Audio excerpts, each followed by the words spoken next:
Olá, boa tarde a todos e a todas. Quero primeiro agradecer a presença de todos vocês, todas vocês. A gente está num evento organizado pelo LABIC, Laboratório de Iluminação Cênica da Unespar, em paralelo com a realização da edição 2022 da Oficina de Iluminação Cênica e como parceria com a Universidade Federal de São João del Rei, um grupo de estudos da universidade, coordenado pelo professor Berilo Nozel.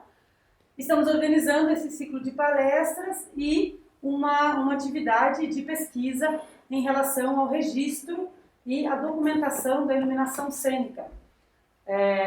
Então, hoje nós temos aqui, tivemos um debate com profissionais da área na terça-feira e hoje temos uma palestra com o professor Berilo e com a professora Fabiana que vão falar um pouco sobre acervo, documentação e a importância da documentação da luz para o resgate histórico da iluminação cênica e das artes cênicas.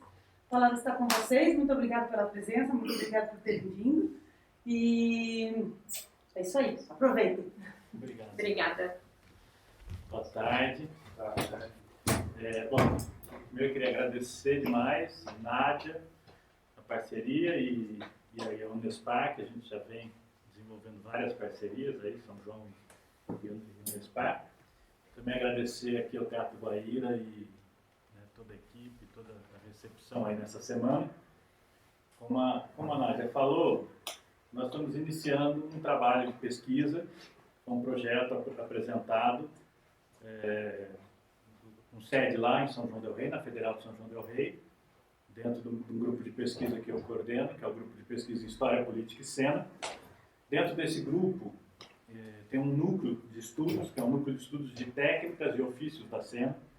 O objetivo fundamental desse núcleo é estudar a história da cena a partir do seu fazer técnico e dos ofícios técnicos da cena. Que não é algo muito comum, é uma coisa mais inusitada, mas que a gente vem empreendendo aí como proposta, e é algo que tem sido proposto e debatido muito coletivamente entre mim e a professora Fabiana, que a gente já tem um tempo que se conhece e tem debatido muito isso e construído um pouco essa proposta. Então, esse eu acho que é um primeiro projeto, que aí a gente então constituiu um primeiro projeto maior e mais consistente nesse sentido, e tivemos a alegria de sermos contemplados com o financiamento de dois editais de pesquisa, dois grandes editais de pesquisa, que é o edital de pesquisa universal do CNPq, de apoio à pesquisa, e como a sede da pesquisa é na Universidade Federal de São João del Rei, da FAPEMIG, que é a Fundação de Apoio à Pesquisa de Minas Gerais. E, basicamente, o que esse projeto propõe, o projeto é esse aqui, né? Esqueço de andar com os slides. O projeto é esse, a documentação da iluminação cênica como um modo de fazer, formação e transmissão de conhecimentos. Tá? E ele é um projeto que inicia agora em 22, tem previsão de terminar no final de 24. E essa etapa, que eu considero como uma etapa, porque eu acho que a gente não encerra esse assunto, nem essa pesquisa, nesses 3 anos. Mas o objetivo é exatamente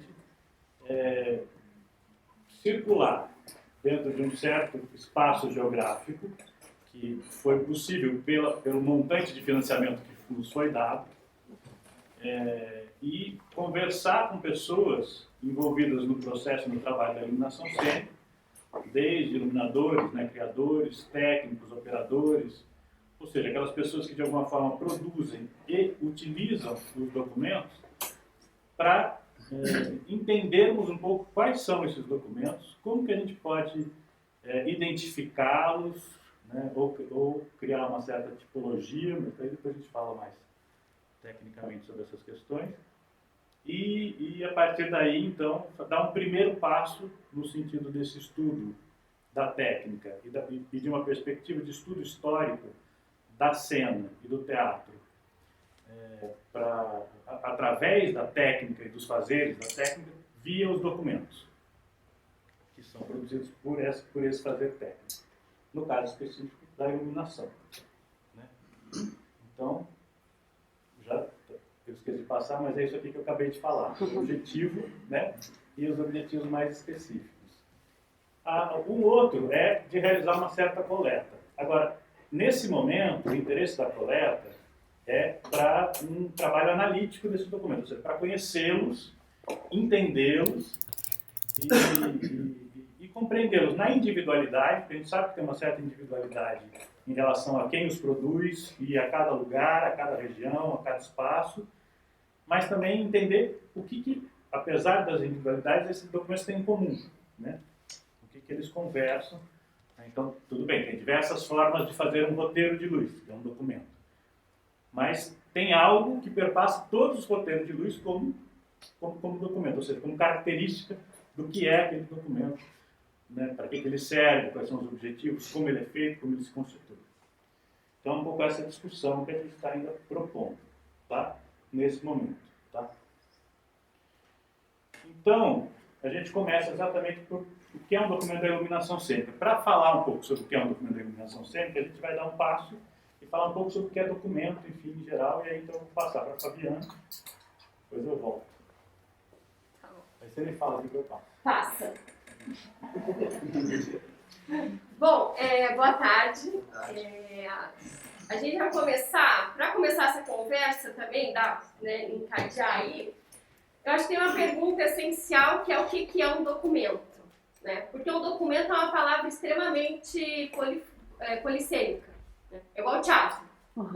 Existe, quando se fala teatro, existe uma quantidade de sentidos que podem vir à nossa cabeça. Documento também, né? Então, aqui a gente vai tratar do documento num sentido emprestado aí da arquivologia. Tá? E aí, o documento, dentro da perspectiva da arquivologia, ele é ou um instrumento ou resultado de uma ação e de uma atividade humana. Né? Então, eu preciso fazer alguma coisa e, consequentemente, eu crio um documento para realizar aquilo que eu tenho necessidade de realizar. Tá? Então, ele me permite, ele me auxilia na minha atividade e, consequentemente, ele resta, né, como também resultado dessa atividade. Então, nessa concepção do documento, o documento ele existe por uma necessidade do fazer. Eu não produzo um documento porque eu quero deixar para a posteridade, ou porque, eu vou produzir esse documento. Não, você produz o documento, você precisa fazer alguma coisa, e consequentemente, então, por exemplo, eu tenho um caderno de anotação. Eu produzo esse documento porque eu preciso anotar as minhas ideias, as minhas dúvidas, e isso constitui parte da minha atividade de pesquisa. Né? Então, isso é talvez a primeira noção essencial para a gente entender o que a gente está fazendo nessa pesquisa quando a gente fala sobre os documentos gerados pela iluminação cênica. Tá?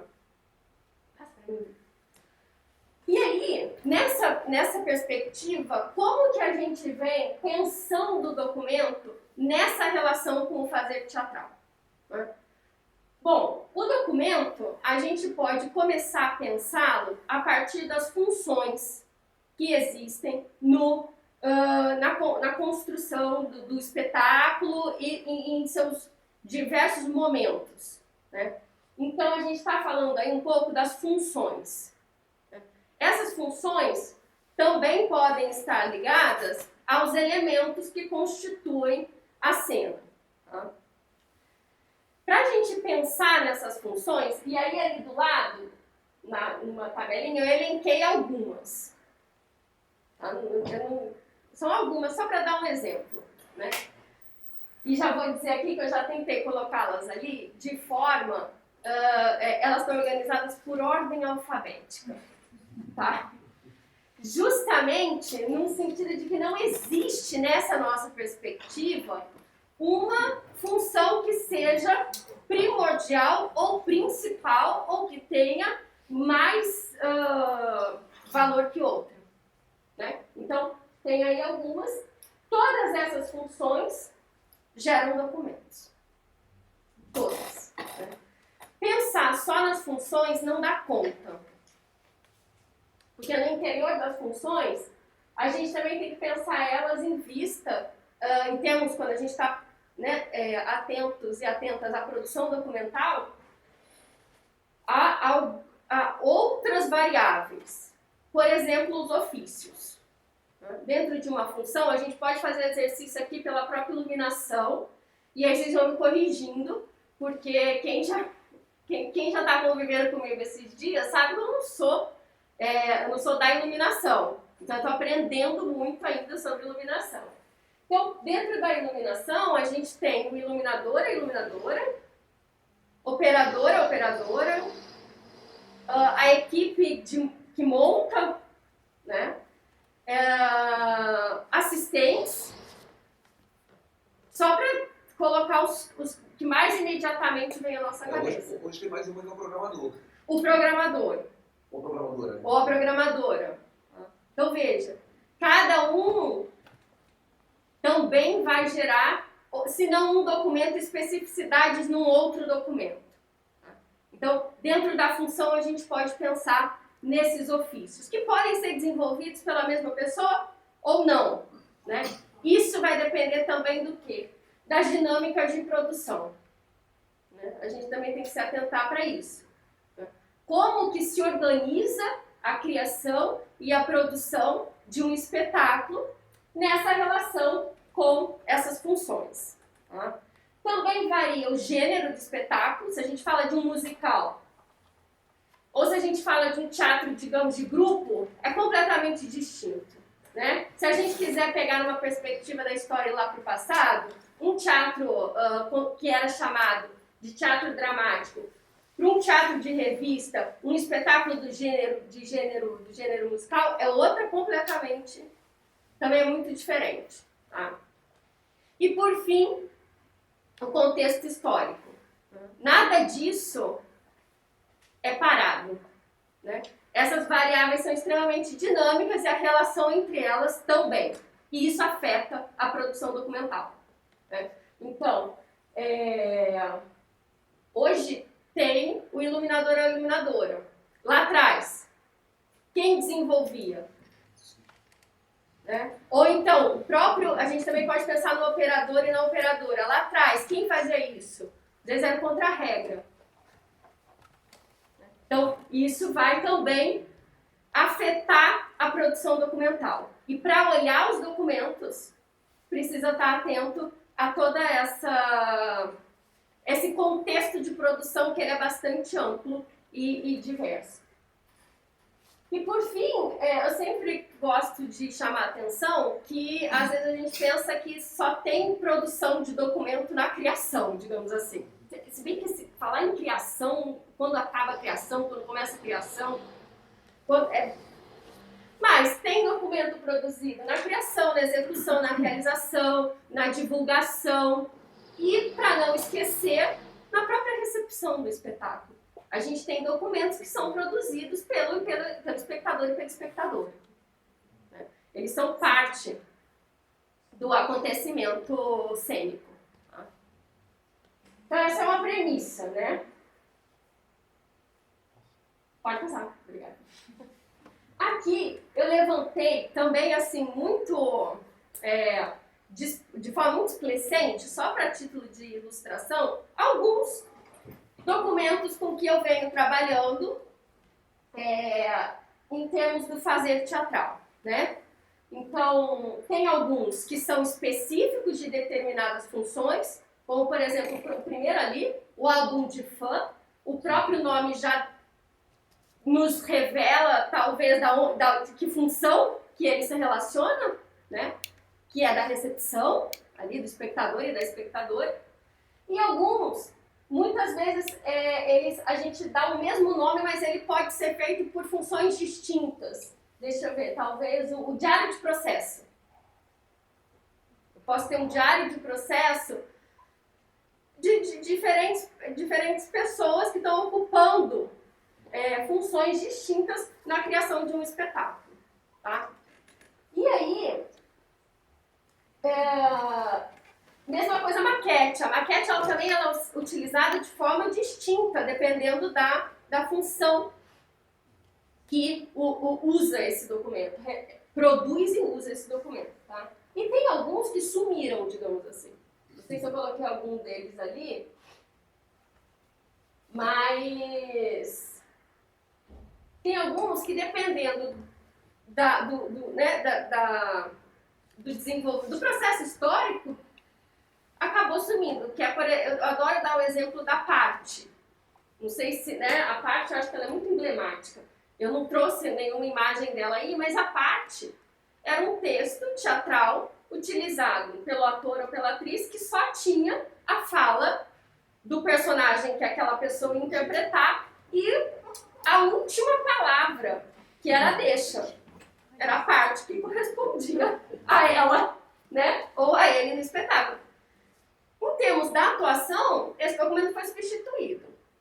Né? Hoje em dia é um pouco praxe atores e atrizes receberem, aliás, toda a equipe receber o texto completo. Você não entrega só o pedacinho da pessoa. Né?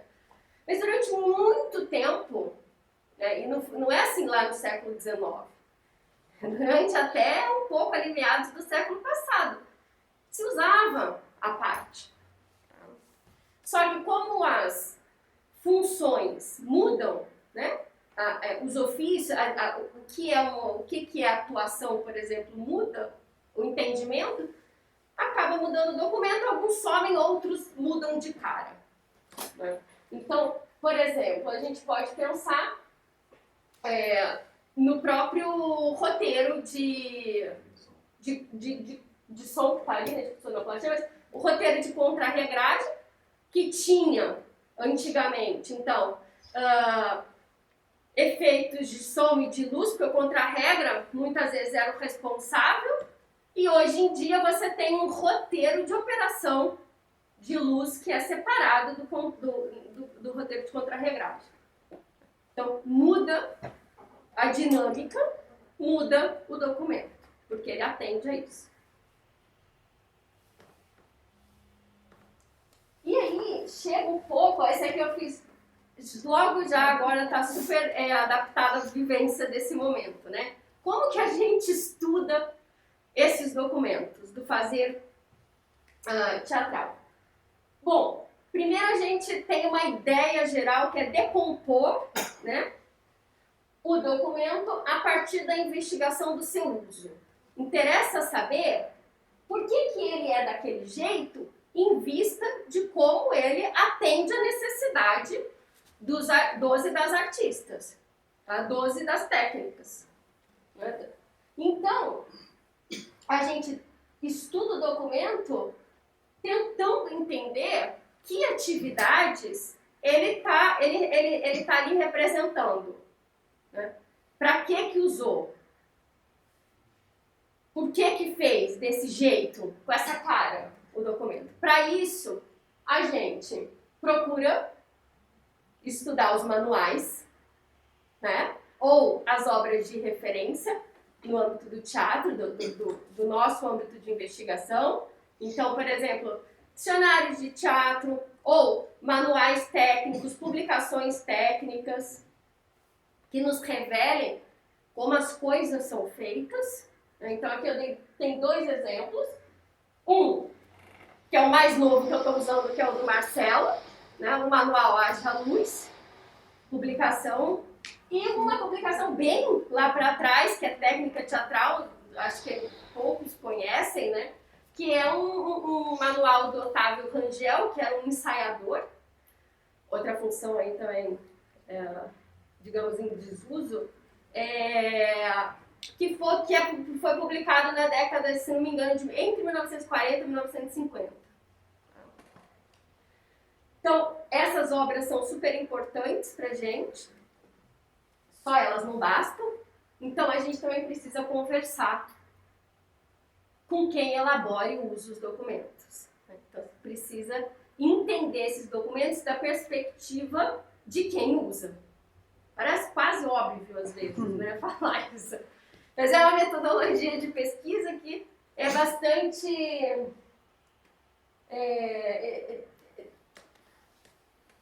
eu acho bastante sofisticada até, assim, de uma determinada perspectiva.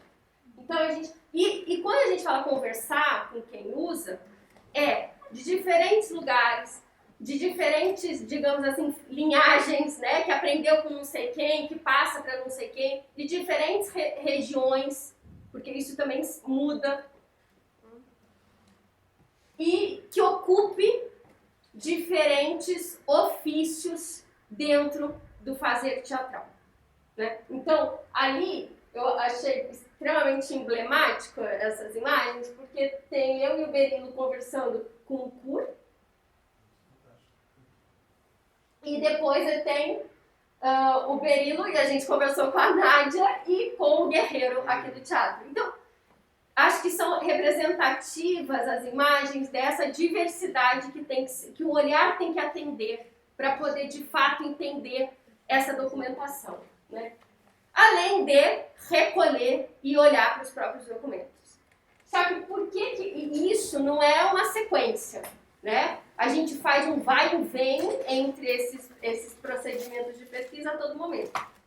Por que é tão importante esses dois antes de eu olhar para o documento? Porque eu não entendo nada quando eu olho nele, né? Tipo, eu entendo, é tão básico que eu, por exemplo, fiquei outro dia perguntando por que dessa reta? Por que desse negocinho aqui? Por que bota isso aqui, esse aqui? O que são esses tracinhos? Então, eu preciso entender esse documento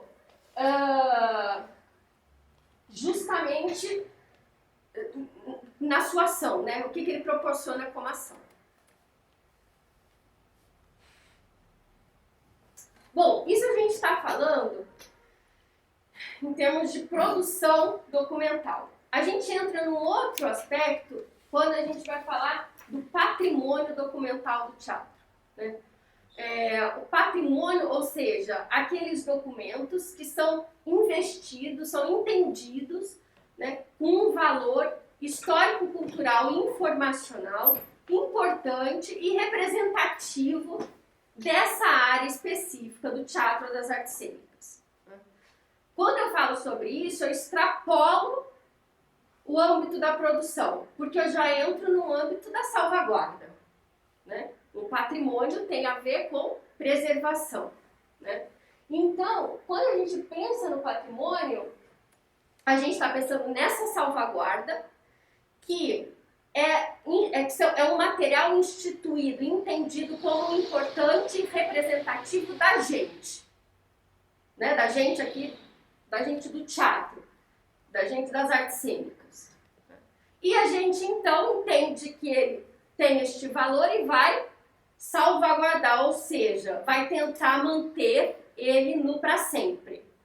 O para sempre a gente sabe que não existe, mas mesmo assim a gente tem um pouco dessa ambição de salvar o fim, né? E aí a gente tem uma questão muito séria, que é o patrimônio. Quando existe um material entendido como patrimônio documental ou memória documental, a gente vai entrar no campo da custódia, né? E a custódia é uma responsabilidade muito séria, porque assim, não é, para ele ser patrimônio, ele tem que estar preservado, em atenção às exigências técnicas necessárias para guardar esse material, né, incluindo condições de conservação extremamente específicas, e além disso ele tem que estar disponível para acesso. É outra coisa que constitui patrimônio documental. Então eu não posso falar que aquele negocinho que eu tenho lá no meu armário é patrimônio documental. Não é. Porque ele é público. A ideia do patrimônio está ligada ao bem público, que tem acesso, né, que é de acesso a todos, que interessa. Isso não quer dizer que todo mundo vai lá, a hora que quer, botar a mão. Porque existe um equilíbrio aqui entre a salvaguarda e o acesso, né? E quando a gente está falando também em patrimônio, a gente pensa no que restou do passado, muitas vezes, né?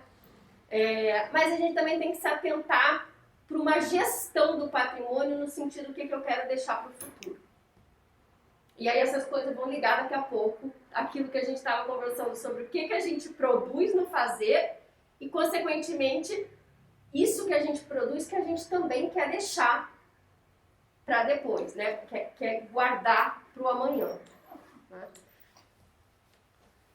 E aí, quando a gente lida um pouco com patrimônio, assim, numa noção, numa conversa bem geral, assim, sem entrar cada uma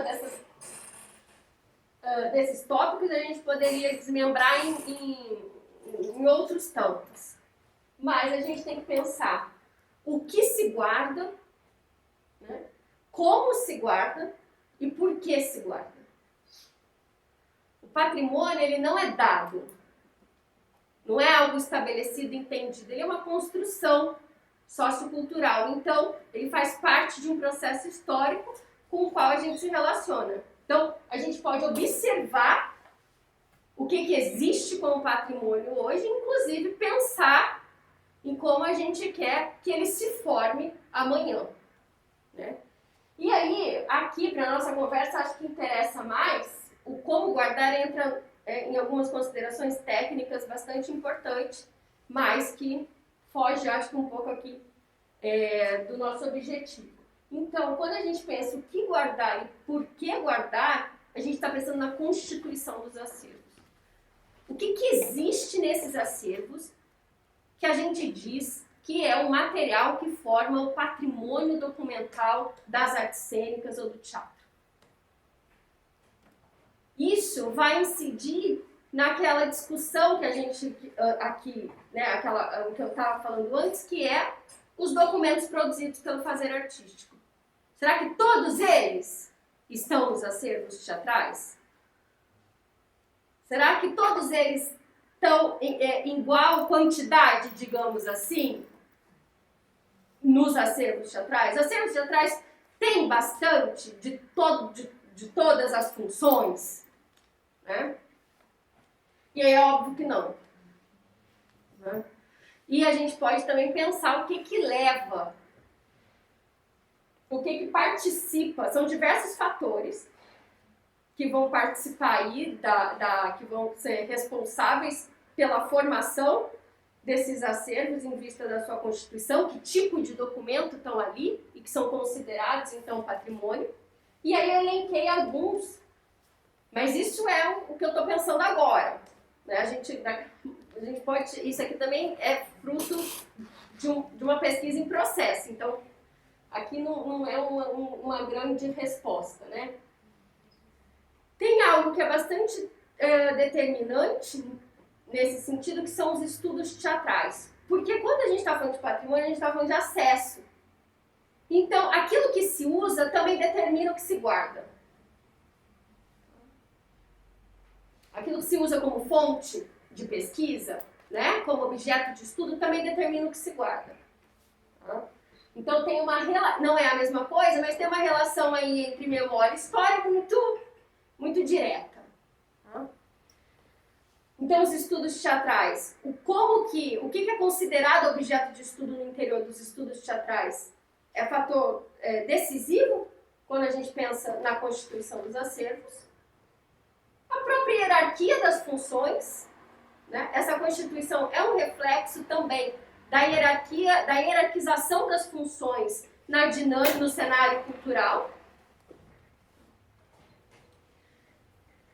Essa velha questão, o que é arte e aquilo que vai se jogando ou se escanteando quando se fala em arte, né? Então, aquela velha discussão que vocês veem, né, que é muito bom trazer para a iluminação, que se vê de outra forma entre técnica e arte, ou quer ver uma outra coisa que muitas vezes não é entendido como parte de um patrimônio do teatro, são os documentos oriundos da administração, digamos assim.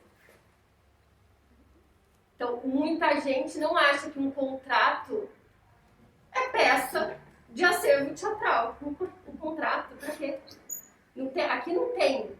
Aqui não está a arte. Tá? E por fim, a própria ideia de um documento. Pesquisando essas coisas, eu converso com pessoas de tudo quanto é ofício, e muitas vezes eu pergunto, uma das perguntas é: o que você tem para me mostrar? Que documento você tem para me mostrar? Não tem documento nenhum. Eu falo, não, né?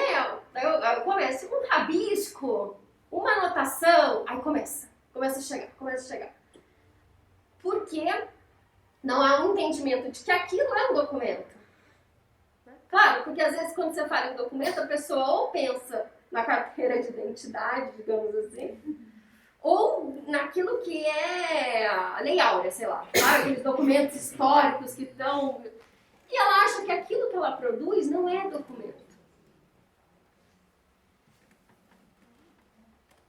Então, esses fatores implicam um pouco nessa questão da gente perceber como que os acervos teatrais se constituem.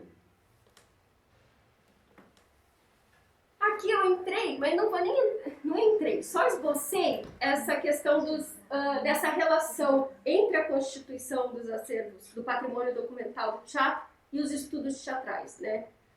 Então, se antes aqui a gente tinha, os estudos teatrais eram extremamente centrados na dramaturgia, consequentemente você tem um entendimento do quê? Que nos acervos você precisa guardar os textos teatrais.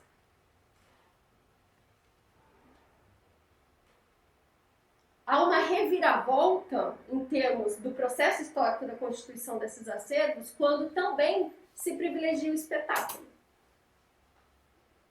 Então, se passa também a atentar para documentos que são, digamos assim, registros do espetáculo, que não são só o texto, mas programa de teatro, foto, crítica teatral. Se amplia. Hoje tem uma ampliação maior ainda. Pelo interior dos estudos teatrais se privilegia também o processo de criação. E aí abre mais ainda o leque de tipos documentais que vão sendo pensados, importantes, quando se fala em patrimônio documental do teatro, né? E aí, só para dar um exemplo, o primeiro é um caderno de encenação, né? Que é o que? É um texto teatral anotado no caso, ele é um diretor de uma peça. Então, ele é um texto teatral transformado num caderno de direção, e que é um resquício dessa função. E embaixo, pode me dizer o que é, Berilas? Esse aí é um documentário da iluminação. O Berilo vai utilizar, daí a gente fala melhor. Mas aí já é também um documento da iluminação. Mas já adianto que não é comum. Luz, som. Eu venho trabalhando há muito tempo com acervo teatral. E eu não venho vendo, e o que a gente menos vê é luz, som, cenotécnica. Cenário figurino tem muito desenho, desenho de traje, desenho de cenário, porque também é bonito. Às vezes é porque é entendido que aquele desenho, não necessariamente que ele é um documento do processo de criação daquele espetáculo, mas porque aquele desenho é o desenho do Pernambuco de Oliveira, que é um cenógrafo. O desenho é entendido como obra de arte, por isso que ele é guardado. E esses não tem tanto. Também não tem tanto, como eu já disse para vocês, é difícil de operação e execução mesmo, aí é mais complicado ainda. E esses documentos que a gente chama de administrativo. Esse povo joga fora. Né? Não só porque não se vê, mas também tem outras questões, como também são documentos sensíveis, porque dizem respeito a informações, às vezes, um tanto quanto pessoais, né? Pessoais no sentido da vida financeira. Bom, pode passar. para terminar essa parte, daí o Beril continua e depois a gente abre para uma conversa mais geral, por que, né? Por que é que a gente deve, ou aqui que a gente está propondo, a gente se propõe a pensar a constituição dos acervos em vista das diversas funções teatrais que englobam o fazer da cena. E aí eu fiz uma frasezinha que ela óbvio que ela não é só minha, porque eu peguei aí carona, tem o Dubate, é um pesquisador que fala bastante disso, né? E aí não chega a ser uma citação direta, porque eu já me enfiei no meio da frase dele e transformei numa conclusão momentânea, né? Então, incentivar os registros das atividades envolvidas nesse fazer teatral e a guarda desses documentos, né, produzidos pelas diferentes funções e ofícios, é uma estratégia da gente incluir na produção do conhecimento sobre teatro vozes e perspectivas plurais. Porque em cada documento há um saber fazer envolvido. Para fazer o documento, existe um saber que está completamente ligado à prática, que está sendo acionado na produção daquele documento. Então, se a gente reconhece e difunde a ideia de que nesse documento ele é uma representação de um saber fazer específico, eu tenho como estratégia um apelo à produção de um conhecimento sobre teatro plural, que não seja necessariamente vindo da dramaturgia, da encenação ou da atuação.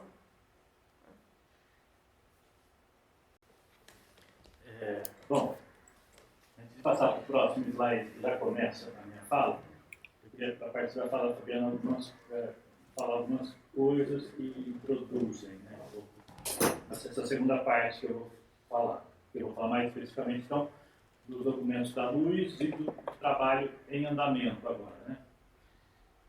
Que são, um trabalho que está começando. Claro que nenhuma pesquisa começa do zero, né? A Fabiana está falando, ela já trabalha com isso há um tempo. Eu sou iluminadora, né, há bastante tempo, e também desenvolvo pesquisa na área de história do teatro há algum tempo, então não é que nasce do nada, né?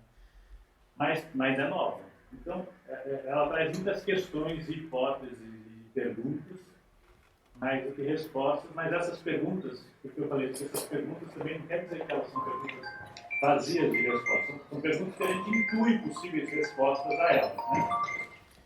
Uma delas que para mim é muito importante, é que, e até porque eu retomo uma coisa que eu falei no começo, talvez tenha passado mais assim, vou chamar um destaque, que é a importância que eu acho que tem a gente pensar que um dos objetivos nosso aqui da pesquisa e de uma série de atividades de pesquisa anteriores e espero que futuras a gente vem desenvolvendo, é entender que nos interessa estudar, entender, contar, debater a história do teatro, a história do espetáculo, nos seus diferentes gêneros.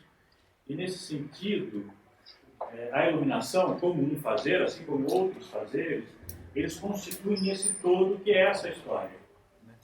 Então eu tenho insistido de que mais do que documentos da iluminação para uma história da iluminação, são documentos da iluminação para uma história do teatro, para uma história do espetáculo. Entendendo o papel também desse fazer num todo, né, que dialoga com ele e no qual ele está inserido. E essa perspectiva é uma mudança de perspectiva do todo, né? Como a Fabi falou, né, e aí finalizou ali, né, são possibilidades de contar, outras possibilidades de contar essa história a partir de outras vozes e de outras perspectivas, né? Então esse é um motivador. A outra questão, então, é entender um pouco, como a Fabi falou, se também o que define, de alguma maneira, o que a gente entende como documento, que está diretamente relacionado ao que também a gente, então, preserva, né, salvaguarda como documento, também está entendido em relação ao que também se estuda, como se estuda e a que perspectiva de olhar a gente tem sobre aqueles objetos e o objeto maior na história do teatro, se isso é um fato, então, por que que esses documentos que ela citou são menos presentes? Então, há várias hipóteses aí, né? Por exemplo, uma hipótese é a gente pensar, porque são documentos que são entendidos naquilo que ela falou já, né? O que é arte, ou o que é a própria arte, que é o próprio teatro, eles não são entendidos como o teatro, apesar de fazerem parte dele, né? Um outro que eu levanto como hipótese é uma dificuldade de identificação e compreensão até daquele documento. A partir do momento que ele se constitui de um conhecimento do fazer, o documento ele é a expressão desse fazer, muito específico, e do qual muitas vezes, da forma como se constitui o fazer do conhecimento, né? Agora não o fazer do conhecimento, há uma distância entre o conhecimento e esses fazeres em específico, o que está diretamente relacionado a uma certa hierarquia de vozes, uma certa compreensão, né, dos lugares históricos e sociais de cada uma dessas coisas. Então, essa pesquisa traz todas essas inquietações e essas perspectivas.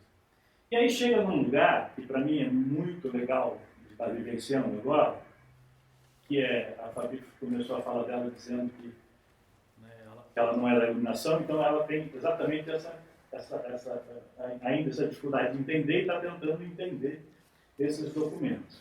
Eu acho que traz um pouco isso que eu estou falando, que às vezes serem documentos muito específicos de um fazer.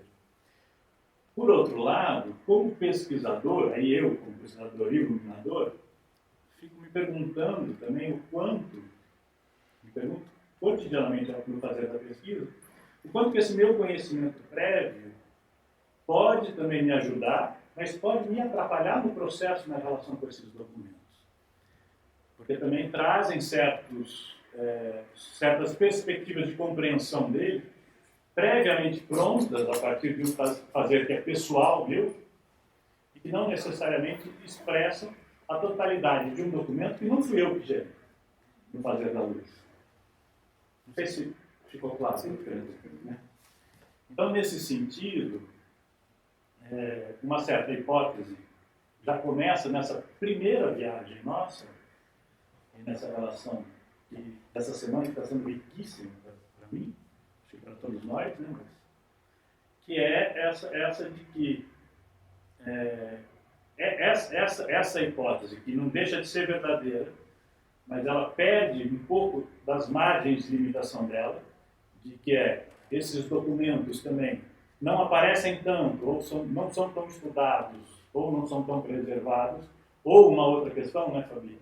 Eu acho que muitas vezes, até quando eles são preservados, eles são preservados de uma forma em que a gente também tem uma certa dificuldade de encontrá-los, porque eles estão num lugar que, se você está pesquisando iluminação, né, a forma como aquele acervo está organizado, ele não traz uma facilidade para você encontrar o documento da iluminação, porque ele está no meio de um outro miscelânea.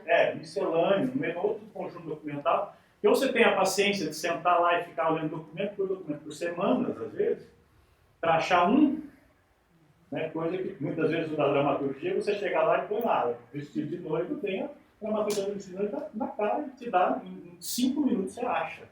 Né? Então, para essa dificuldade, não se explica só, me parece, por essa dificuldade de leitura. Né? Porque a facilidade de leitura não resolve também o problema. Então, por isso que eu queria assim, começar por uma fala de primeiras elaborações dessa primeira viagem. Bom, eu vou mostrar para vocês 2 conjuntos documentais, dossiês, a Fabiana sempre me corrige. Isso é outra coisa, tá? Não foi por acaso que nós conversamos e falamos, vamos fazer essa pesquisa juntos. Sabe? Eu acho que a gente tem esse complemento. Assim. Ela me ajuda muito a pensar as questões do documento e da equivologia, e eu tento ajudar nas questões da luz. Tá? Então, vou mostrar 2 dossiês que são São em situações completamente diferentes, tá? Uns são um conjunto de documentos que estão dispostos num site, que é um site que eu tinha achado lá atrás, perdi, o Marcelo achou novamente agora, então se alguém quiser, eu passo um site norte-americano que fizeram lá uma pesquisa e coletaram um conjunto de documentos de luz de diversos iluminadores norte-americanos. Tá? Mas lá o objetivo da pesquisa era a coleta mesmo, era fazer a coleta e disponibilizar. Tá? Então, um é um conjunto da Jean Rosenthal, tá? Da Acrobats of God, que é um espetáculo de 1948. Então, são um conjunto de documentos que ela produziu ao fazer esse espetáculo e que restou. Né? Tem documentos que a gente sabe que devem ter existido, esses fazer que não estão aqui, por exemplo, não tem o roteiro de operação. Né? Mas é um conjunto. E um outro conjunto, que também são conjuntos de documentos de um espetáculo, que é o Vestido de Noivo, montado e estreado em 43 no Rio de Janeiro, pelos comediantes. A gente sabe que fez, a estreia foi em dezembro de 43 no Rio de Janeiro, Teatro Municipal do Rio de Janeiro. Depois fez uma pequena temporada, depois foi para São Paulo, Teatro Municipal de São Paulo, em 44. E ele teve, depois do período que ele parou de apresentar, e houve uma retomada dele, ou seja, ele foi remontado, né, em 47. Teve uma temporada no Teatro Municipal de São Paulo novamente, e no Teatro Fênix do Rio de Janeiro. Então, este conjunto, primeiro, da Rosenthal, então está nesse site. Então, o que significa? Ele passou por... E é um site que tem esse objetivo de juntar documentos de iluminação. Então, provavelmente ele passou por uma organização e um olhar de alguém para esse documento específico. Então, ele está num conjunto, numa certa sequência lógica, né, tal. O outro, ele está num conjunto de documentos muito mais amplo, do Labanca, que era ator e diretor dos comediantes, e também uma figura meio líder dos comediantes, né, e financiador também. Labanca era uma figura de dinheiro na época no Rio de Janeiro, tanto que conta-se, né, e tem esse depoimento, eu não sei o quanto ele está comprovado, de que quem pagava o salário dos Ziembinski era ele, do bolso dele, dentro dos comediantes. Né? E ele foi o assistente dos Ziembinski de direção na montagem. Então ele tem um monte de documentos do Vestido de Noivo, vários, fotos, cartaz, programa de várias dessas temporadas, tem vários. Nesse conjunto tem alguns documentos que aí então, não quem organizou e quem juntou esse documento, mas eu como pesquisador, pesquei como documentos de luz. Tá? Então vou mostrar os dois, não tanto para a gente discutir ou exemplificar, mais que a gente possa olhar e amarrar, mas mais para exemplificar essa diferença. Né? Tanto no tipo do documento, né? Nós estamos falando de dois conjuntos documentais da década de 40, só que um nos Estados Unidos, um aqui, então tem uma diferença que é geográfica, e fica evidente no documento, mas também em como isso está ajuntado, digamos assim. Né? Então, bom, esse aqui primeiro vocês veem que é um conjunto, uma espécie de uma brochura, né? Ele não sabe quanto que ela montou, enfim. Né? A gente não consegue dar zoom nisso, né? Mas isso aqui, por exemplo, é um conjunto de indicações de cenas. Tá? Não sei se vocês conseguem ler aqui, porque aqui está Q2. Ah, não dá nem. Ele não vai nem na minha setinha que eu estou mostrando, né? Não. Mas aqui vai ser Q1, Q2. Tá? E aí aquele que ela tem. Né? Informações 9, uma setinha para cima F, imagina que é full. Né? Tá? Tem um aqui, está para cima, está um 3, imagina que é 30. Então, imagino eu que é um roteiro de gravação. Né? Então são as indicações de gravação das cenas. Tá? Vou passar aqui. Gravação, será que já era computadorizado? Eu não sei.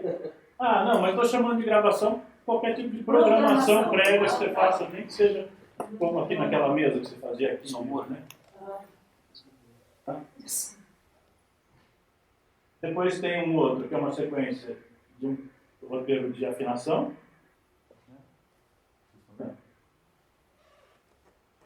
Ela define assim, quais são os dímeros que compõem, né?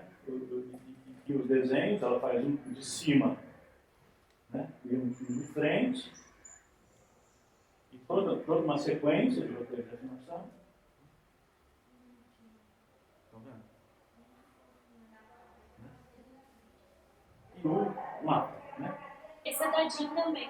Sim, isso tudo dela. E tudo no mesmo espetáculo. E no site está tudo dentro do mesmo. Você entra lá no site, tem o nome dela, você clica, aparecem os projetos dela que tem, você clica, está todo esse conjunto dentro deste espetáculo. Eu pergunto só porque eu estava no caderninho, daí mudou das duas, só para... Ah, sim, não, é um espetáculo da Marta Graham, de 48. Tá? Já no vestido de noiva, eu botei aqui inclusive, para vocês verem um certo conjunto do que tem lá. Né? Tem fotos, tem desenhos, tem um mapa, tem roteiro, tem programa, tá? E tem um texto datilografado da peça. Tá? Então, esse aqui é um mapinha. Esse aqui é do Teatro Municipal em 47, então da remontagem em 47. Está escrito ali em cima, no cantinho, não dá para ver, mas é o texto do Teatro Municipal, 1947. Tá? Aí ele tem uns conjuntos de folhas que estão juntas, grampeadas, né? Vocês podem ver pelo ladinho que está. Tem várias folhas, né? E também não sei se já estavam assim, aí eu já não sei. Aí às vezes a Fabi, inclusive, que me ajuda, porque ela que sabe mais como é que quem organiza esse acervo geralmente. Não se grampeia não.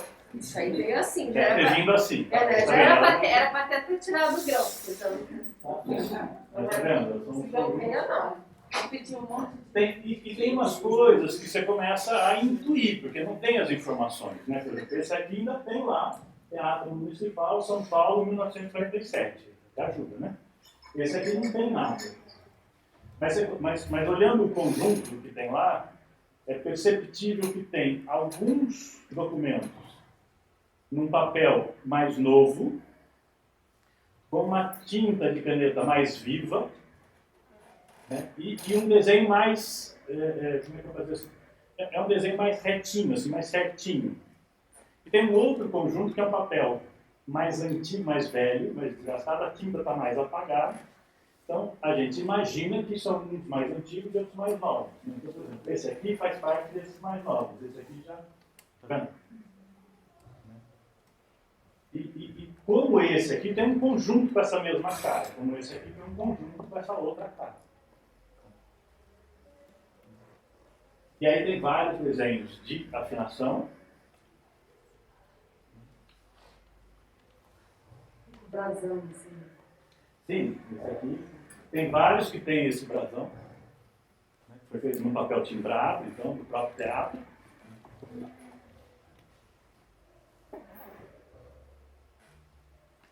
Esse aqui, por exemplo, até coloquei. Né? Eu acho interessante esse aqui de observar, porque me parece uma sequência de geral, talvez. Né? Então, 5, 6, 7, 8, 9, 10. Tá? Você tem aqui o desenho do cenário embaixo. Né? Tem aqui essa área curva e aqui provavelmente que é o platô. Aqui é aquela primeira, né, quem conhece o cenário do vestidor, aquela primeira parte mais baixa e depois tem a parede com um platô mais em cima. Tá? Então, me parece um pouco o desenho no geral dessa primeira área aqui. Na sequência, você tem um outro, logo depois, mas que está assim, ó, tá vendo? Então eu virei aquela folha, o desenho seguinte é esse, 11, 12, 13, 14, 15, e se vocês olharem é o mesmo desenho de cabeça para baixo. mas me parece que foi grampeado errado, entendeu? E me parece que a posição dele deveria ser essa aqui, seguindo a sequência do desenho, tá vendo? Né? Então talvez pudesse ser exatamente as duas gerais, a geral do primeiro plano e a geral do segundo plano. Né? Então, a gente vai, né? Esse aqui para mim é um desenho muito legal quando eu vi a primeira vez, porque tem inclusive nas fotos, umas fotos que você percebe bem uma luz lateral que constitui uma faixa bem na frente do primeiro plano do cenário. Né? E me parece que é um pouco esse desenho. E ele tem uma indicação de duas cores. Né? Tem a indicação 16 azul e 16 cor de rosa. 21 cor de rosa e 19 azul. E aí aqui está aqui. Cor de rosa e azul. Para mim também, até brinquei com o Marcelo. Falei, no seu imaginário, o vestido de noiva, a luz é que cor? Preto e branco. Falei, mas tem já na rosa e azul. Era celofane? Era celofane, né? E aí a gente tem um conjunto de roteiros. Isso é interessante nesse conjunto, que a Fabi inclusive falou, né, que o roteiro é uma coisa que menos aparece. Nesse tem praticamente todos os roteiros. Tem o roteiro do Teatro Municipal de 43, tem o roteiro do Teatro Municipal de 44 e o roteiro do Teatro Municipal de 47. Esse é o de 43, Teatro Municipal Rio de Janeiro, 1943. Eu só botei a primeira folha, mas tem inteiro, o roteiro todo. Tá? Inclusive com a legendinha lá, ó. E entra, S sai. Né? Primeiro ato, então olha lá. Né? 1 e 13. 2 e 16, 19, 20, 16, 19, 11, 12, 14, 15. E não tem deixa nenhuma das folhas, Berilo? Tem. Tem? Tem.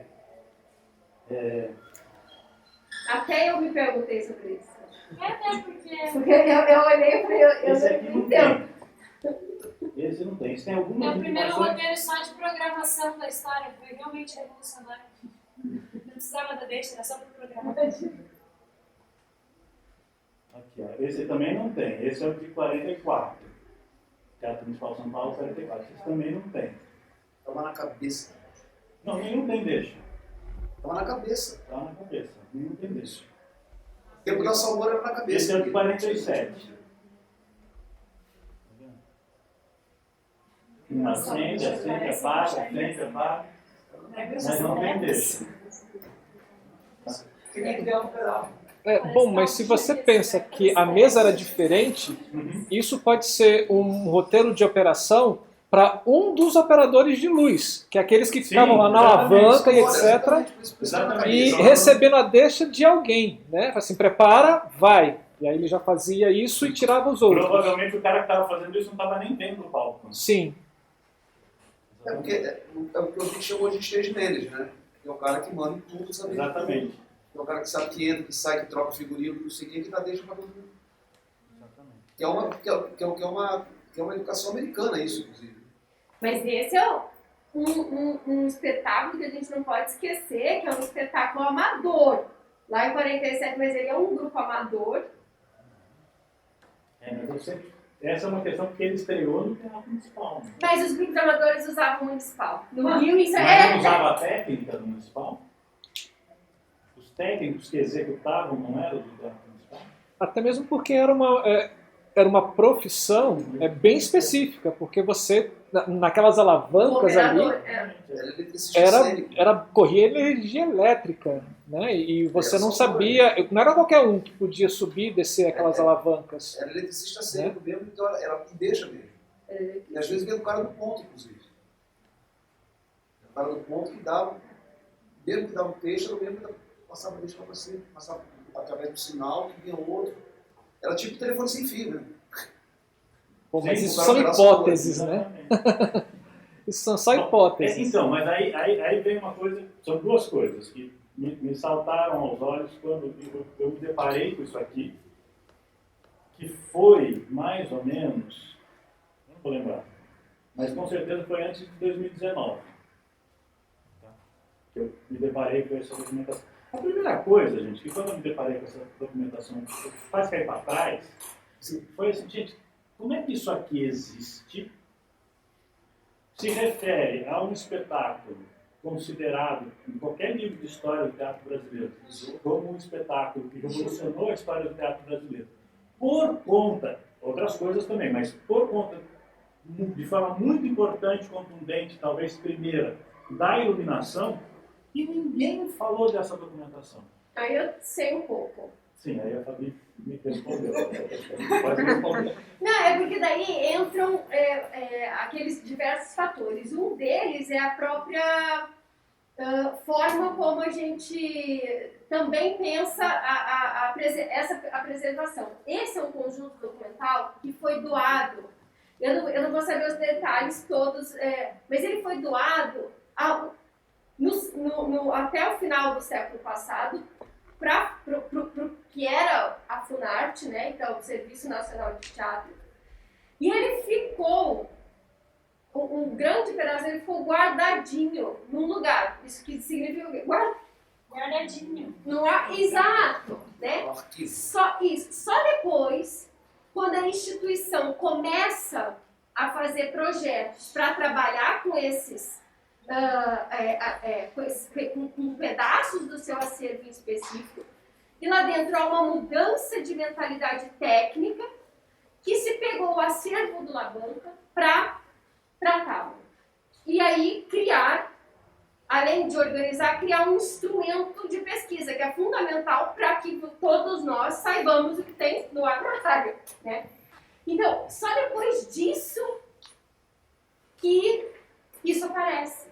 Sim. Entendeu? E isso já é um processo que se dá nos anos 2000. Então, aí tudo é isso, né? Tudo vai se ligando e então a ausência da percepção dessa documentação envolve diversos fatores.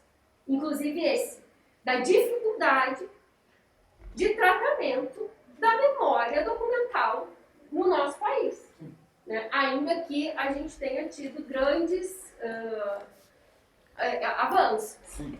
Então, e também, só um complemento, e também uma certa perspectiva que é histórica de como também a gente faz pesquisa, faz história e escreve história. Porque talvez a gente pudesse contestar isso que a Fabi está falando, tá, tudo bem, mas isso aqui, se está guardado até hoje, isso existia lá, eu nunca tinha isso guardado. Né? Se alguém podia ter tentado ver. Né, quando tem mais de um texto da época, lá de 40, 50, inclusive colocando, supõe-se que tem não sei quantos movimentos de luz. O Labanca sabia, está aqui o documento de quantos movimentos de luz tinha.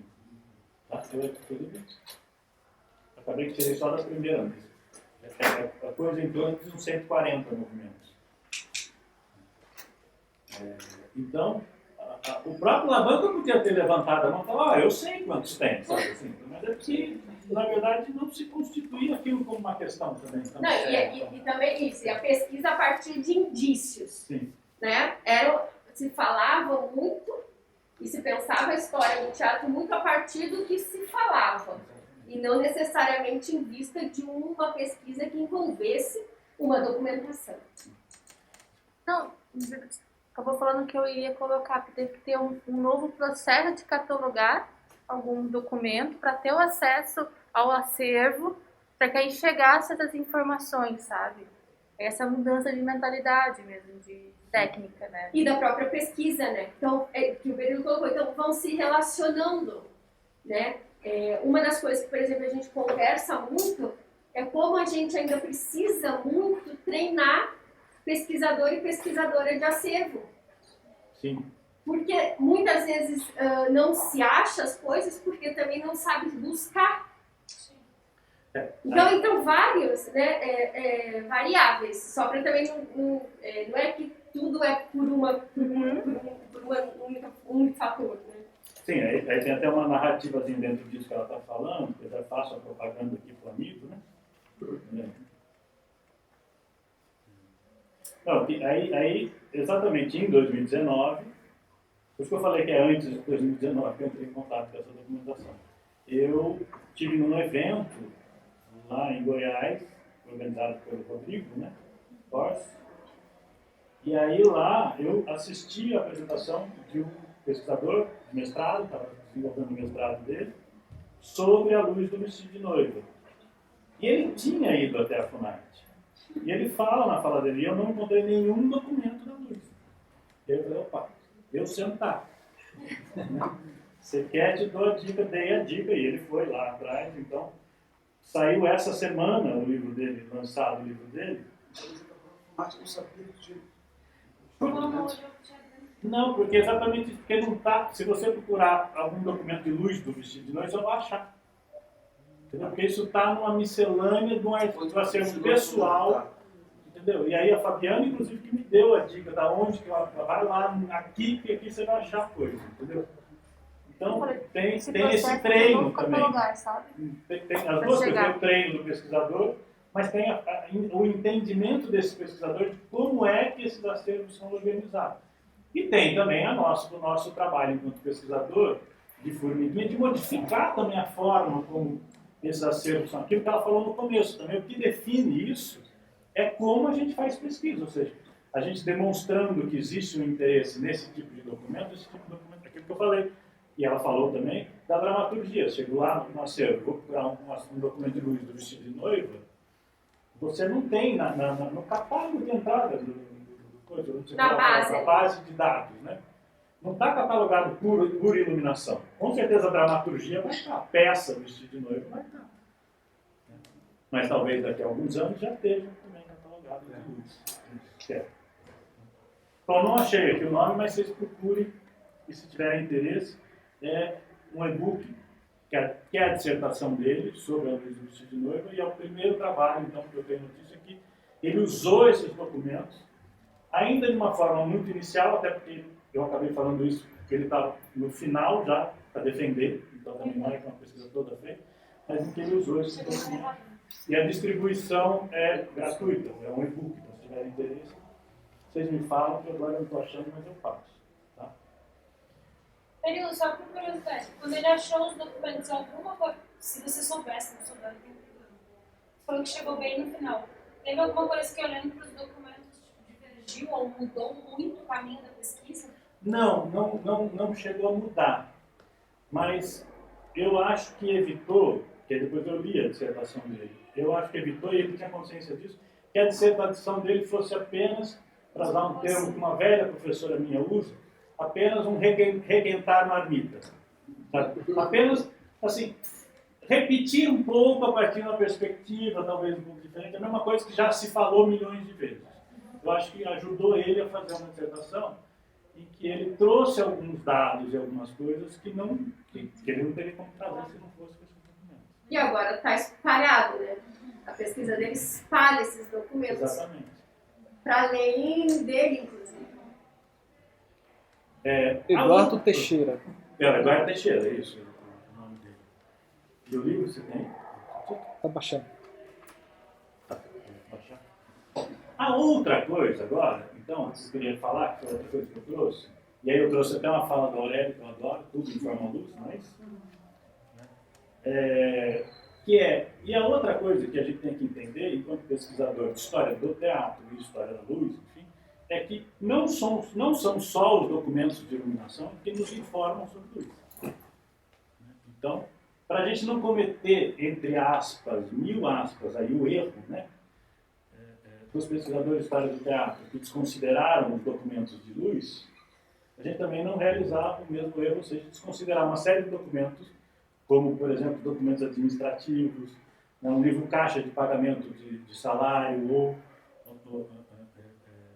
atas, que aí é o que eu vou falar aqui, atas de reuniões administrativas de uma casa de espetáculo, como essa, Bahia, por exemplo, que podem informar coisas sobre luz.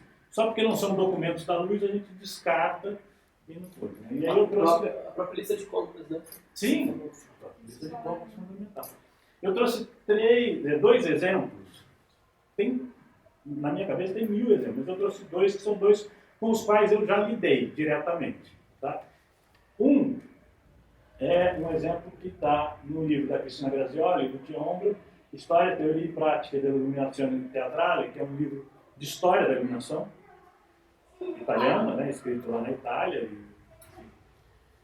Mas tem um capítulo que é o capítulo sobre a iluminação a gás, né, que ela traz uma coisa que eu acho que é uma informação que para mim foi muito impactante, que é a primeira ópera na Ópera de Paris, encenada. Eu agora não voltei lá no livro para tirar a dúvida se ela foi totalmente, ou pelo menos quase totalmente iluminada a gás. A primeira ópera, então, é totalmente iluminada com a luz a gás, que é o Aladim e a Lâmpada Maravilhosa, em 1922, não sei, 21, 22.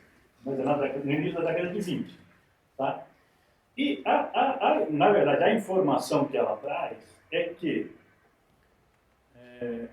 sabe essa coisa que a gente, às vezes, fala e discute, que é o quão tarde o iluminador ganhou o status de um artista, né, um artista da cena, e ganhou, inclusive, esse nome, iluminador, né, que, no caso, aqui no Brasil, em termos oficiais, a hora que isso entra na lei, é lá em 1978, então, ontem, né, em termos históricos, se for pensar, né, conta um pouco o momento na França em que o cenógrafo ganhou esse status. E o que definia esse status era o direito, olha que maluco, que inversão maluca, era o direito de estar presente nos ensaios no momento de execução, de preparação, ou seja, de montagem do espetáculo. Então, o cenógrafo não era considerado um artista de primeira linha.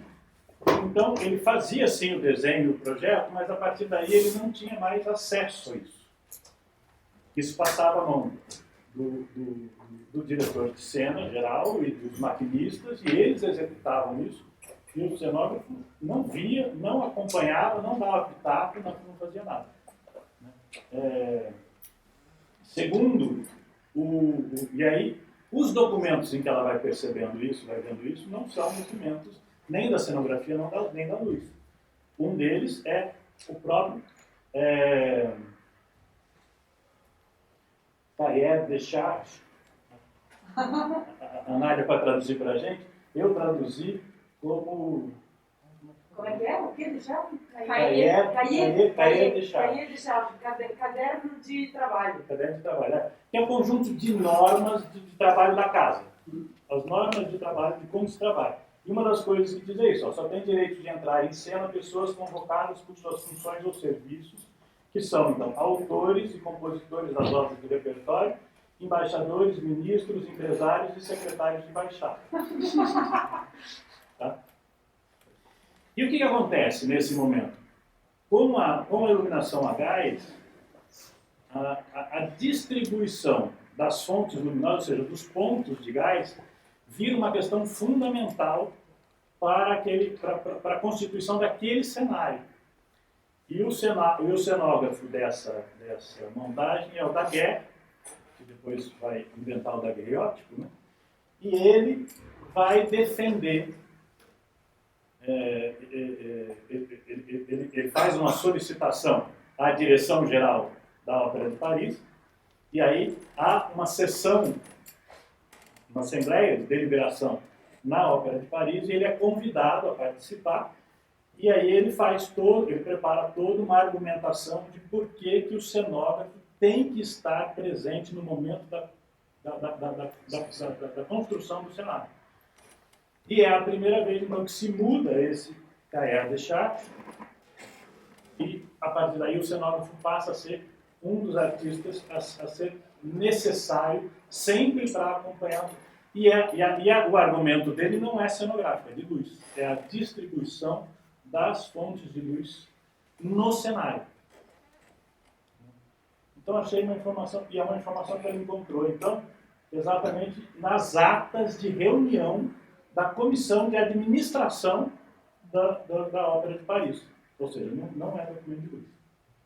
Então, aqui eu botei só, de curiosidade, duas passagens. Né? O autor tem o direito, são argumentos, isso está escrito como argumentos que o Daguerre usou. Né? O autor tem o direito de entrar em cena quando sua obra for representada para zelar pela execução. O músico tem o mesmo direito de que sua música seja cantada. Não digo para fazê-la ser cantada corretamente. Seja para que outra coisa não seja cantada. O coreógrafo acompanha a execução da encenação, a concatenação das etapas que criou. E o cenógrafo não teria o mesmo interesse? São feitos testes também para cenografias, e isso é indispensável. Caso contrário, o maquinista saberá calcular os efeitos de luz e distribuição das massas. A cenografia começa no ateliê e se desenvolve no palco através da luz. No teatro, a luz é fictícia, não parte de uma única fonte, é produzida por corpos luminosos, dos quais o artista deve determinar o número, a localização e a intensidade. Isso é ele falando para os administradores da Ópera de Paris para justificar por que ele tem que estar lá. Né? Segue-se que o artista começa a sua obra a partir do pensamento, completa com a intervenção de efeitos de luz e calcula de antemão o que a luz acrescentará aos efeitos dados pelo pincel. Portanto, quando chega ao palco, é como se ainda estivesse no ateliê. E só aí pode terminar sua obra. Confiar o arranjo de iluminação ao maquinista significa sacrificar a cenografia. Ele não sabe e não pode saber. Tem que pensar que é uma tecnologia novíssima que está ali e com o qual ele está desenvolvendo uma série de pesquisas no ateliê dele, da guerra. Né? Não pode saber em que posição deve fixar as lâmpadas, como podem fazer convergir seus raios para aumentar a luz e como fazê-los divergir para criar sombras, como devem ser cruzados para obter outros resultados. O maquinista só pode ser uma ferramenta para o cenógrafo e geralmente cede a considerações estranhas, se não diametralmente opostas à arte. Enfim, tá?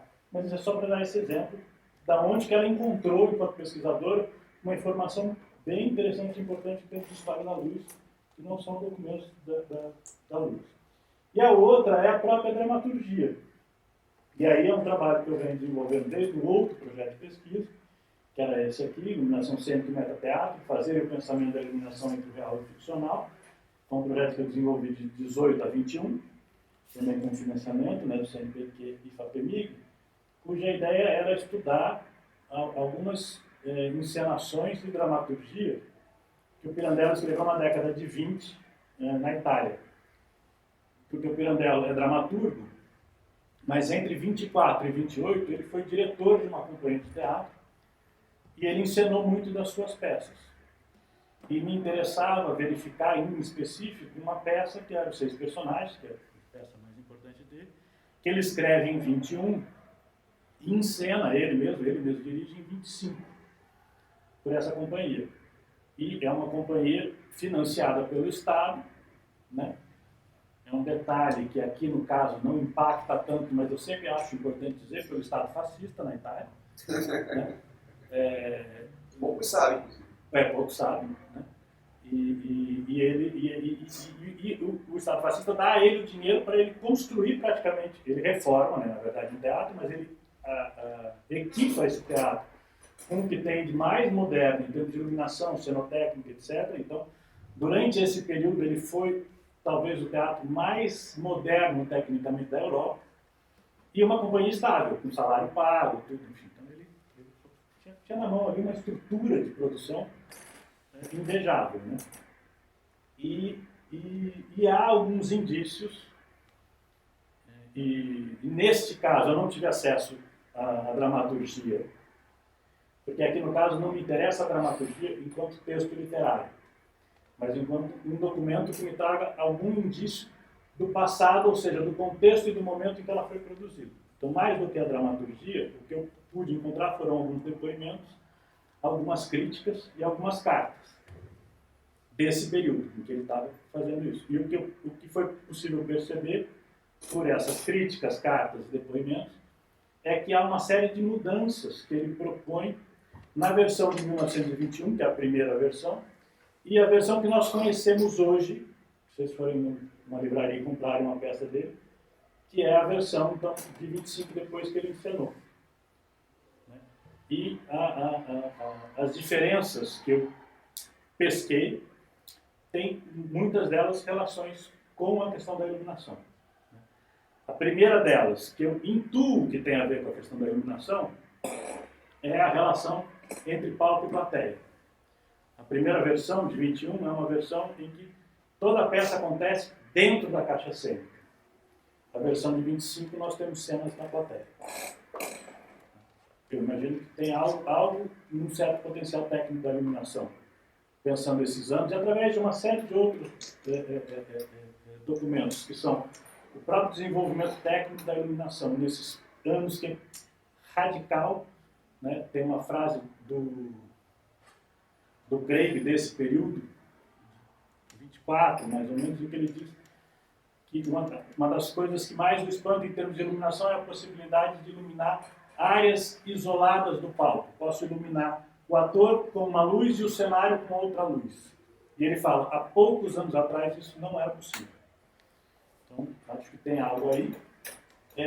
E a outra, principalmente isso aparece em críticas, tanto da montagem de 21, mas em algumas críticas, porque esse espetáculo foi encenado depois de 21 em vários países, né? Foi encenado na França, em Paris, na Alemanha, na Inglaterra, nos Estados Unidos.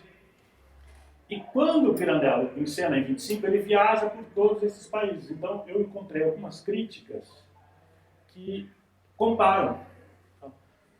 Pirandello representa em Paris a peça 6 personagens e, ao contrário do que aconteceu da outra vez, aconteceu isso. Tem isso nas críticas. E uma das coisas que falam sempre é do uso da cor. Que a peça, que o Pirandello carregou em uso de cores, coisas que nas primeiras versões que não foram ensinadas por ele, né? Foram ensinadas pelo Toeff na França, pelo Max Reinhardt na Alemanha, na Inglaterra e Estados Unidos, não vou lembrar o nome dos ensinadores. Mas, enfim, então com isso eu fui percebendo essas características de mudança na proposição cênica que o Pirandello fez a partir de características da luz. Por um monte de documentos, vocês estão vendo que nenhum é documento de luz. Né? Eram cartas, críticas, enfim, outros. Tá. E aí, no caso do vestido de noiva, para mim, isso é um presente que eu estou me deleitando até, que é essa versão datilografada da peça. Essa que está sem as anotações da luz?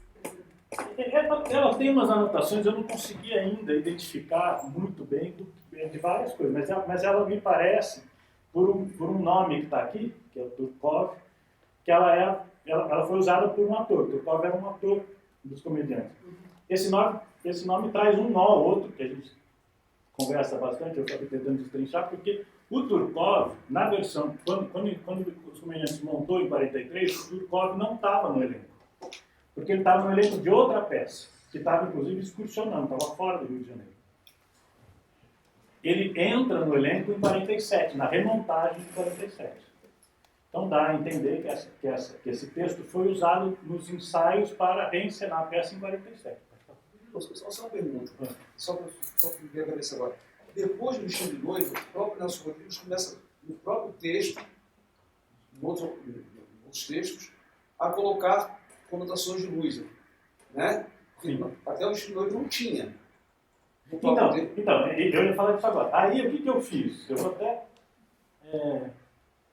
tirar daqui e eu vou. O que eu fiz? Eu peguei a primeira versão que foi publicada da peça, que foi publicada em 44, um ano depois da estreia, então, né? Menos de um ano, foi em dezembro de 43.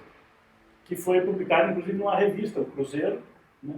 Eu consegui essa edição, e aí eu comparei essa versão datilografada com essa publicada.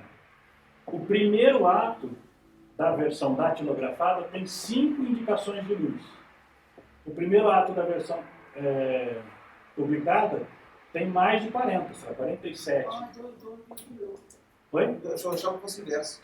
Tá. Não, entendeu? Tá certo. Então, bom, aí isso levanta duas coisas que são hipóteses minhas. Porque o documento mesmo, em si, está me dando a informação que esse documento é de 47 por essa informação do Turkov. Mas eu levanto a hipótese que essa versão datilografada era uma versão da peça que os comediantes tiveram acesso em 43 antes da publicação. E que isso foi guardado como documento junto com outros documentos, que foi desengavetado quando eles reencenaram a peça em 47. Porque não me parece que tem muita lógica histórica eles reescreverem o texto do Nelson com uma série de entre aspas, regressões em termos de efeitos de luz, que foi a grande sensação da montagem de 43. Me parece. Então eu levanto um pouco essa hipótese. E uma das coisas que é um barato de perceber, aí eu mostrei isso aqui para mostrar para vocês a quantidade, aqui não é só luz, tá? Eu anotei todas as diferenças entre um e outro. Fui lendo os dois juntos. Opa, aqui está diferente. Então, olha quantas diferenças aqui, essa tabela aqui é o datilografado e essa daqui é o publicado, 44. Olha quanta diferença tem.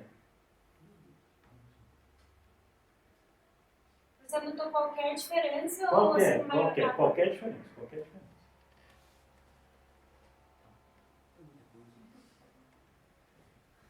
São 22 páginas de 22 páginas de diferença. Tá? Só no primeiro ato. Só consegui chegar aí. Aliás, não consegui só chegar aí, eu só tenho o primeiro ato, porque não está mais disponível essa documentação para consulta. Quando fui, só tirei cópia do primeiro ato, então não tenho o restante para continuar. Uma hora vai ser possível. Aí eu escolhi essa aqui, de exemplo, que essa tem a ver com luz, e isso acontece muito nas duas, entre as duas versões.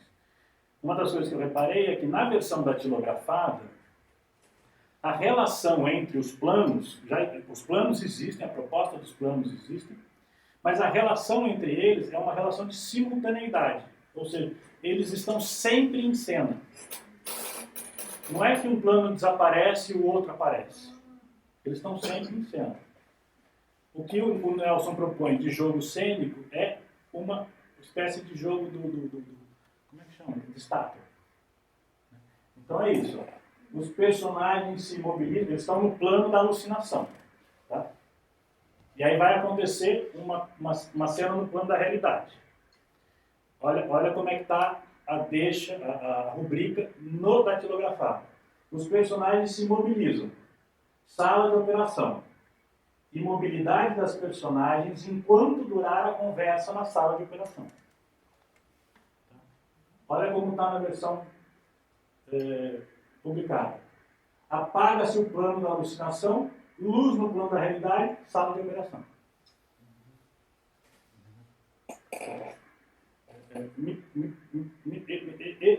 Esses dois documentos, que também não são documentos de luz, me parece que evidenciam o papel da própria luz na constituição desta obra Vestido de Noiva, no próprio fazer dela, que foi o ato de encená-la. Tá? Tirando aqui qualquer disputa que pode se ter em termos de autoria, gente, porque para mim isso é uma bobagem. Então não é do Nelson, é do Zebir, não é bobagem. Tá? Mas simplesmente evidencia essa ação da luz na própria constituição da proposta da obra. E tem uma coisa, né? Só para a gente sempre lembrar, muitas peças são publicadas depois de montadas e incorporam elementos da encenação daquilo que antes é considerado apenas texto teatral. Essa relação entre texto e cena, ela é muito mais dinâmica do que a gente às vezes imagina. Né? Porque isso traz uma questão... Você acompanha a história. E não, aí no papo de terça-feira, isso bateu muito legal. Tem umas coisas que a gente sabe, mas que a gente descobre depois. A gente sabe, mas a gente precisa que alguma coisa bata na gente para a gente falar, opa, eu sei isso, né? E uma das coisas é isso, porque uma das coisas que tem me interessado em termos do uso da dramaturgia para o estudo da luz é a dramaturgia que eu chamo como documento, no sentido que não é o texto literário, mas é entender essa constituição dela como documento. Como documento, ela é a expressão de um fazer. Nesse sentido, lembra quando na mesa, não sei quem estava aqui na terça-feira, mais de uma pessoa falou que faz o mapa de luz depois que a luz está pronta? Gente, é a mesma coisa com a dramaturgia. Muitas vezes a dramaturgia é finalizada depois que a peça está pronta. E a peça pronta ela é encenada e estreada. Ela também está em processo como mapa de luz enquanto está se constituindo. Na verdade, isso acontece muito nos textos que são construídos coletivamente agora, por exemplo. Né? Você constrói um texto coletivamente ao longo dos ensaios e depois esse texto é publicado, Mas isso Sim, sempre, assim, exatamente, sempre mas ocorreu. Essa é uma prática. Se você pegar lá em Shakespeare, Shakespeare, tudo lá, assim, né? De forma distinta. Sim. Não é que o processo era o contemporâneo. Mas é que, às vezes, a gente tem essa ideia, né? De que agora o texto é resultado do processo criativo do espetáculo. Bom, lá também. De forma distinta, mas lá também.